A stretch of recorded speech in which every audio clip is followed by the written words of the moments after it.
So we live in an interesting time where people with massive platforms are constantly reviving ideas that were disproven before indoor plumbing.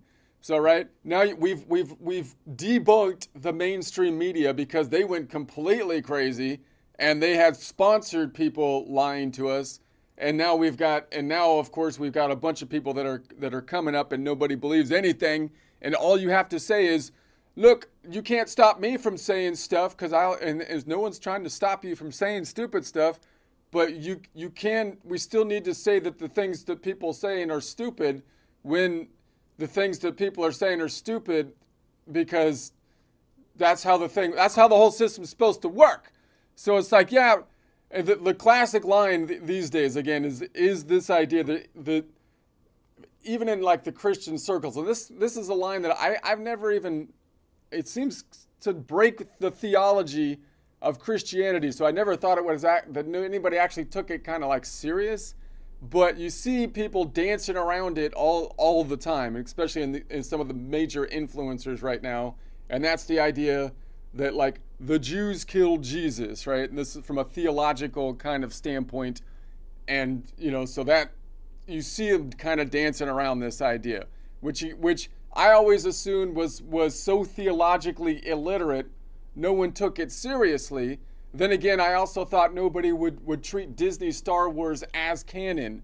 So yet somehow, both are now being explained to me with extreme confidence. So I figured I'd try a little satire just to show how that theological collapses the moment you actually follow it to its logical conclusion. So again, I'm talking like theologically here. Like, what's the purpose of the whole kind of narrative? And and so how are you supposed to understand the narrative from its general purpose? So people say something like the Jews killed Jesus, like they just cracked Christianity wide open. I know who did it, and surprise, I'm innocent. Now the moment you say that, like I'm innocent and the other guys are the bad guys, it seems like, again, you've kind of flipped from a theological perspective, it seems like you kind of flip the thing on its head, right? It's like, no, you didn't solve the mystery. You missed the plot is the point. So the plot is everyone's guilty.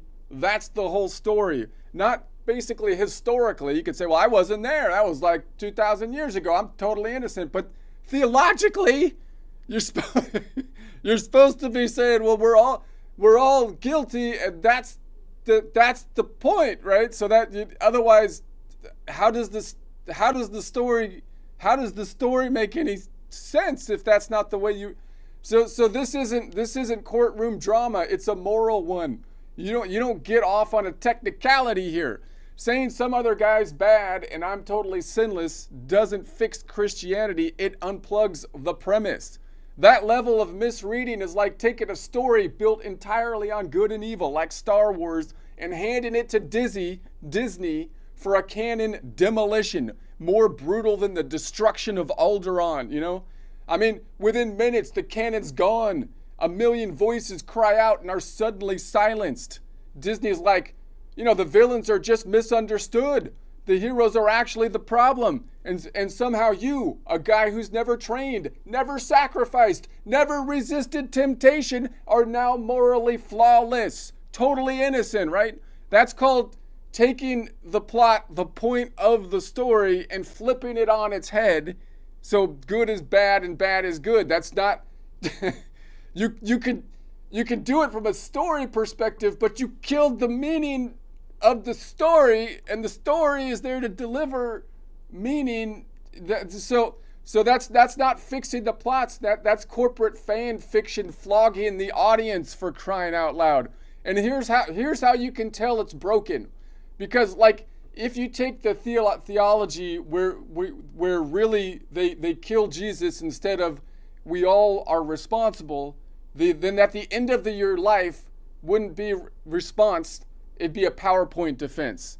So in other words, if you take that theology and you imbibe it from a theological perspective, what would be the end point of that? Like where would you end up? You would be like rolling up into judgment day like, hey God, just want to be clear. I didn't do anything.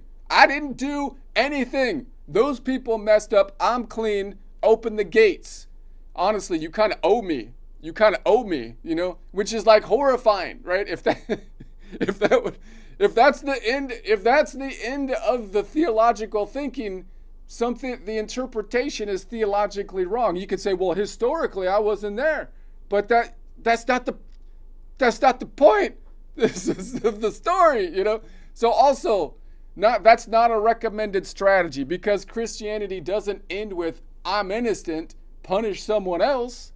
It ends with, look, if the people closest to him screwed up, Peter denied him, Judas sold him, everyone scattered, what chance did I have? How much more so must I be guilty if the people closest to him actually betrayed him? Seems to me that's like the point that's what you're kind of supposed to get out of it, which would lead you to thinking at Judgment Day, that's the theology that works. Not I'm perfect, but I'm guilty. Please be merciful. That would be the only proper response. Like if you did the first response on judgment, that would be bad, right? That probably would anything else isn't faith. It's just fan fiction where you're the hero for no reason and everyone else is the problem. That's again, the point of the narrative is destroyed. You handed the narrative, which has a moral plot to it, over to Disney, and suddenly everything's flipped on its head, right? That's what I always kind of felt like, but maybe, you know, anyway.